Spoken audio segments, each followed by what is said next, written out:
Donc, ce cours concerne bien les SGBD, c'est-à-dire les systèmes de gestion de bases de données. On s'intéressera plus particulièrement aux SGBD relationnels. On verra donc la définition d'un SGBD, d'une base de données, des exemples de SGBD relationnels, les principales fonctionnalités d'un SGBD, etc. Donc, nous allons commencer d'abord par la définition d'un SGBD. Un système de gestion de base de données, par abréviation on dit SGBD. En anglais, c'est Database Management System. C'est avant tout un logiciel. Ce logiciel consiste en une couche qui vient au-dessus du système d'exploitation.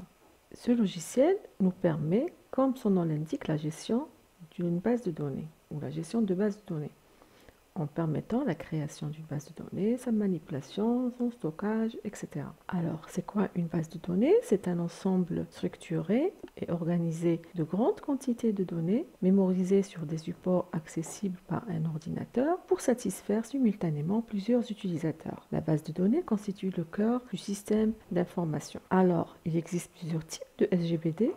On peut dire d'un SGBD selon le modèle de données qu'il supporte, s'il est hiérarchique ou relationnel ou orienté objet, objet relationnel, etc. Selon l'architecture de sa base de données, qu'elle est centralisée dans un serveur ou distribuée, on dira que le SGBD est soit distribué, soit centralisé.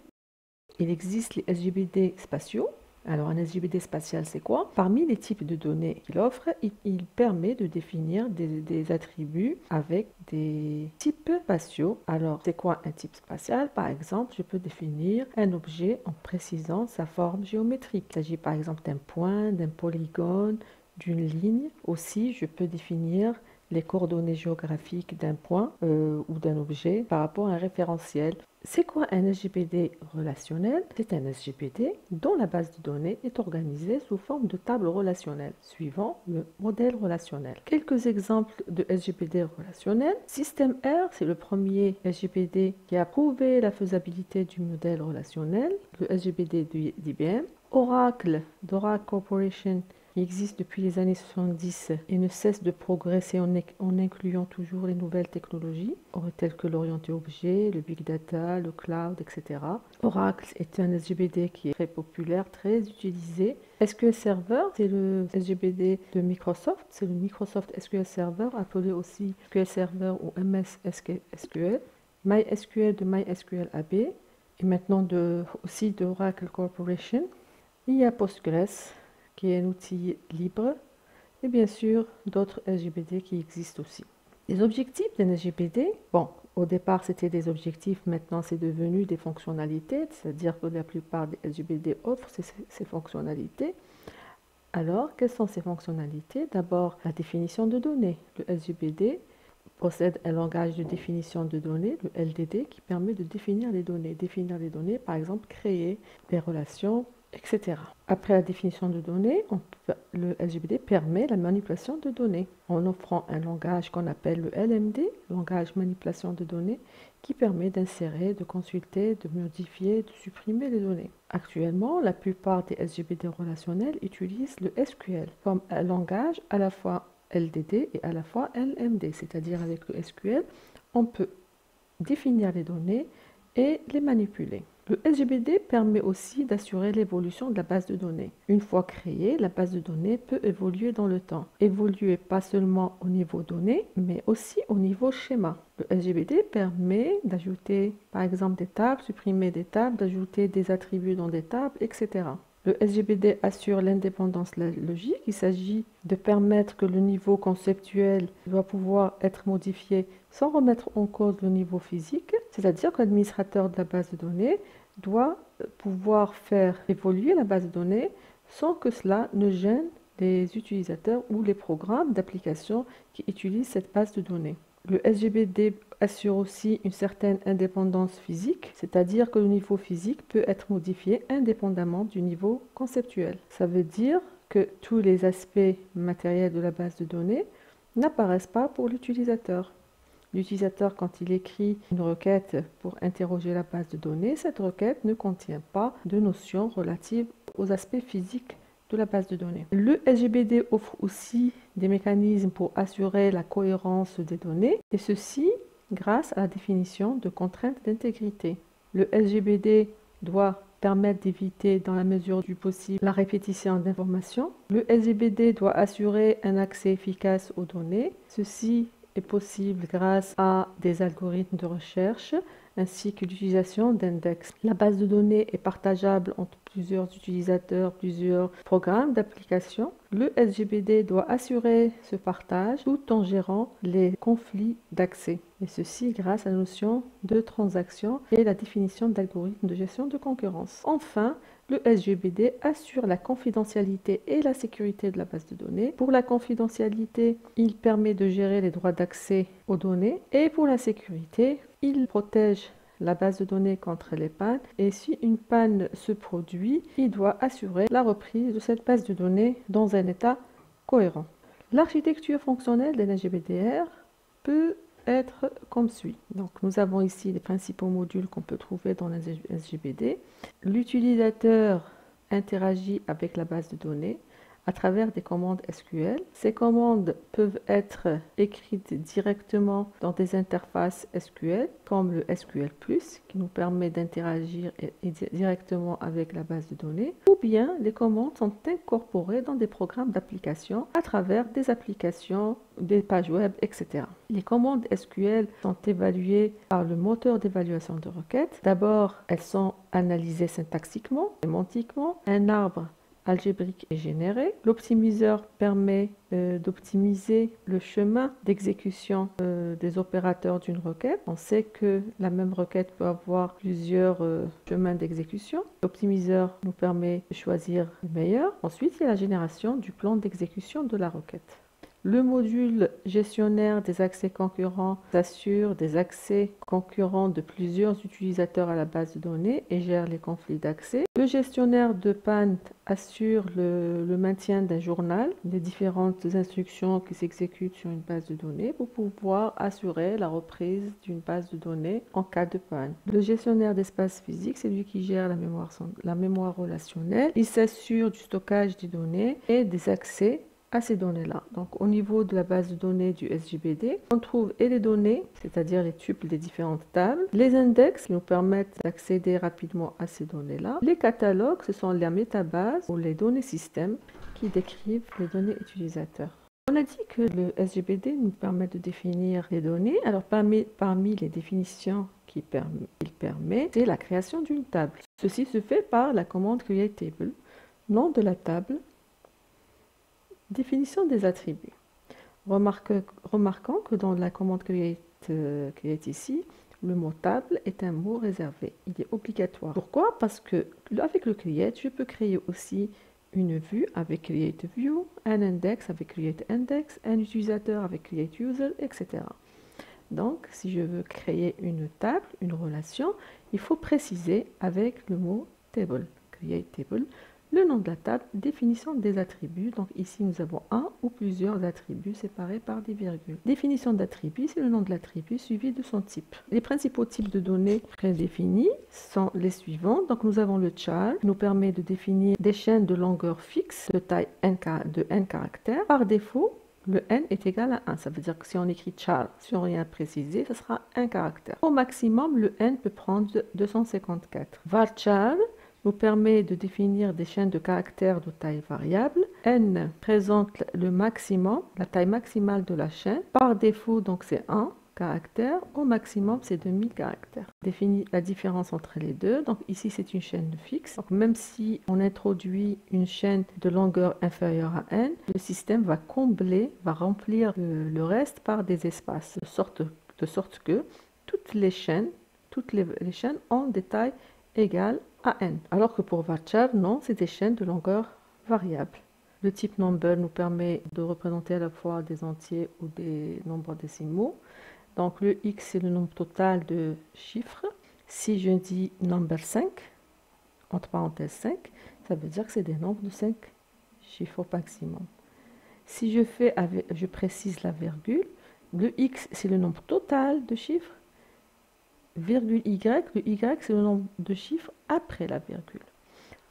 Donc si on écrit number 6, 2, ça veut dire c'est 4 chiffres, virgule 2 chiffres. 6, c'est le nombre total de chiffres.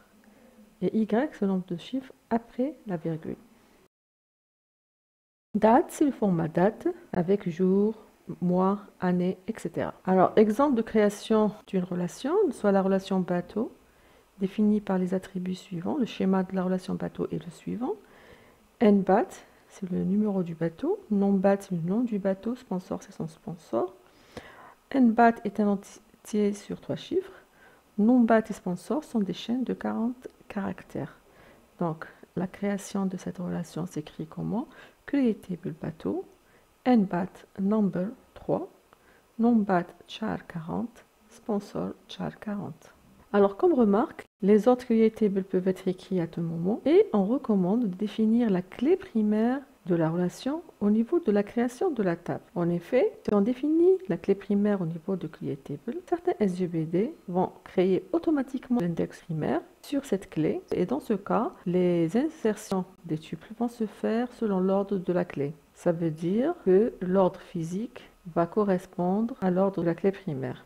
Donc, comment ajouter la clé primaire, définir la clé primaire pour la relation bateau? C'est creatable bateau, NBAT number 3, primary key, NOMBAT, char 40, sponsor, char 40. On s'intéresse maintenant à la mise à jour des données. Les opérations de mise à jour concernent l'insertion de tuples, suppression de tuples, modification des valeurs des attributs, insertion des lignes ou de tuples. C'est la commande insert into, nom de la relation, liste des attributs, values, liste de valeurs. Un exemple, insert into bateau, NBAT, NOMBAT, sponsor, values 106 $, donc ici, j'ai inséré un tuple dans la relation bateau. Alors, une remarque, remarquons qu'ici que la liste des attributs est facultative. Alors, quand est-ce qu'on peut ne pas la mettre? C'est comme dans ce cas ici, nous avons introduit une valeur pour chaque attribut de la relation bateau, même le numéro du bateau, le nom et le sponsor. Donc, on a mis les informations dans les 3 attributs et dans le bon ordre. Dans ce cas-là, ce n'est pas la peine de préciser les attributs. Donc, on aurait pu écrire directement insert into bateau values 106 $. Sinon, on est obligé de les mettre. On peut copier plusieurs lignes d'une table vers une autre. Dans ce cas, on écrit insert into nom de table 2, liste attribut 2, select, liste attribut 1, from nom de table 1, where condition. Dans ce insert, je suis en train de transférer des tuples de table 1 vers table 2. Au niveau des tuples, je ne suis pas obligé de prendre le tuple en entier. Je prends les attributs qui sont définis dans le select. Ces attributs-là doivent correspondre aux attributs qui sont dans cette liste-là. Si je veux prendre l'ensemble des attributs, on écrit ici select étoile. Donc, comme remarque, le nombre d'attributs ou de colonnes et leur type qui sont dans liste attribut 1 doivent correspondre à ceux de liste attribut 2. Alors, comme exemple, je reprends la relation bateau. Donc, soit c'est une extension de la relation bateau, et soit une autre relation qui s'appelle bateau BNA, qui contient numB, nom B, un numéro de bateau et un nom, le nom du bateau. Cette relation concerne les bateaux qui sont sponsorisés par la BNA. On veut transférer à partir de bateau vers bateau BNA les tuples qui correspondent aux bateaux sponsorisés par la BNA. Dans ce cas, on écrit insert into bateau BNA, num B, nom B, et le select qui va ramener les tuples qu'on cherche. C'est select NBAT, NOMBAT from bateau, where sponsor égale BNA. Donc l'exécution de ce insert va mettre dans bateau BNA ces 2 tuples. 103 El Behja, 105 Hogar. Maintenant, on s'intéresse à la modification de valeur qui se fait par la commande update. Update, le nom de la relation. Set, la modification à faire. Where, prédicat qui indique la condition que doivent vérifier les tuples concernés par cette modification. Donc, seuls les tuples qui vérifient le prédicat vont être touchés par cette modification. Dans la modification, nous avons le nom de l'attribut, on lui affecte la nouvelle valeur. Si je veux changer plusieurs attributs à la fois, on peut le faire en séparant les attributs par des virgules. Alors, exemple, je veux modifier le sponsor du bateau numéro 102. On écrit update bateau, set sponsor égale Oridu, where NBAT égale 104. On peut modifier la valeur d'une colonne d'une relation à partir des données d'autres relations. Dans ce cas-là, le update s'écrit comme ça. Update nom de table, set liste d'attributs égale ordre select. Where condition. Donc where, ici la condition qui indique les tuples de non-bad qui sont concernés par cette modification. Donc c'est les tuples qui vérifient cette condition qui vont être touchés par cette modification. Et cette modification qu'est-ce qu'elle dit? Un certain ensemble d'attributs, on va leur affecter le résultat de ce select. Alors comme exemple, supposons qu'on a les deux relations compétition et compétition après 2007. Compétition qui contient numéro compétition, le nom de la compétition, la date de la compétition, le prix de la compétition. Et soit compétition après 2007 qui a le même schéma que compétition, mais c'est les compétitions qui sont déroulées après 2007. Mais on n'a pas des valeurs concernant le nom et les prix des compétitions. On voudrait ramener ces informations à partir de compétition. Donc on va faire un update. Comment s'écrit cet update? Donc update compétition après 2007. Je vais modifier cette relation. Set, alors non comp prix comp. Donc non comp prix comp. Qu'est-ce que je vais leur mettre? Je vais ramener ces valeurs-là à partir de compétition. Select non comp prix comp from compétition. Where cc.ncomp égale c.ncomp. Donc c ici, ça correspond à compétition. cc correspond à compétition après 2007. Donc je vais faire sur le nom ncomp, là où c'est le même, par exemple ici 260, je vais ramener Trauff et Barberousse et cette somme ici. J'ajoute la condition du where pour dire quels sont les tuples concernés par cette modification. Donc le where existe, select étoile from compétition where ncomp égale cc.ncomp. Donc ici, pour faire cette modification, je vais chercher dans la compétition pour voir est-ce que le tuple que je veux modifier, sa clé existe dans compétition. Donc si ça existe, je fais la modification. J'obtiens, après modification, ceci.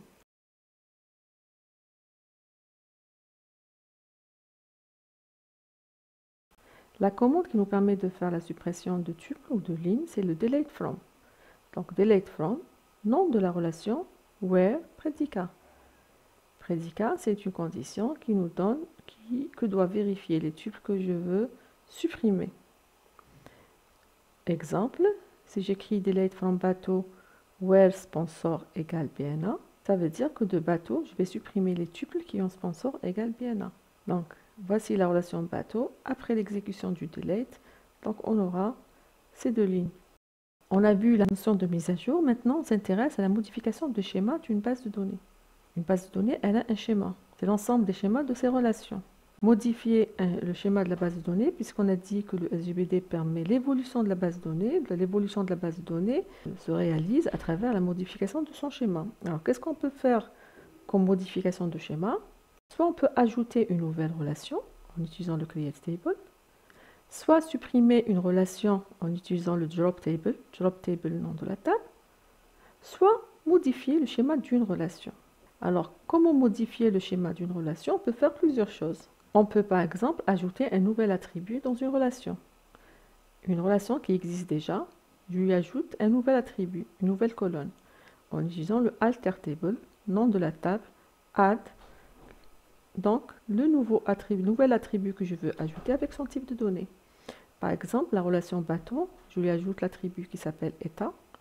Donc alter table, bateau, add, état, char 30. La deuxième modification qu'on peut faire dans le schéma d'une relation, c'est la modification d'une colonne qui existe dans la relation. Donc alter table, le nom de la relation ou de la table, modify, le nom de l'attribut et ce qu'on veut faire comme modification. Donc ici, dans le bateau, alter table bateau, modify non-bad, je lui change la taille de son type. Je l'avais défini dans le create table à 40 caractères. Maintenant, je le transforme à 60 caractères. Ça veut dire que j'ai augmenté la taille de l'attribut. Je peux aussi changer le type d'un attribut. Il suffit seulement que ce changement doit être accepté. Par exemple, il était nombre, je veux le transformer en caractère. C'est-à-dire les nombres vont être transformés en chaîne de caractères. On peut aussi, par exemple, affecter avec le modify, affecter à un attribut une valeur par défaut, avec la clause default, etc. On peut aussi supprimer une colonne d'une relation, d'une table, en utilisant donc le alter table, nom de la table, drop colonne, le nom d'attribut. Donc ça permet d'éliminer cette colonne. Exemple, alter table bateau, drop colonne état.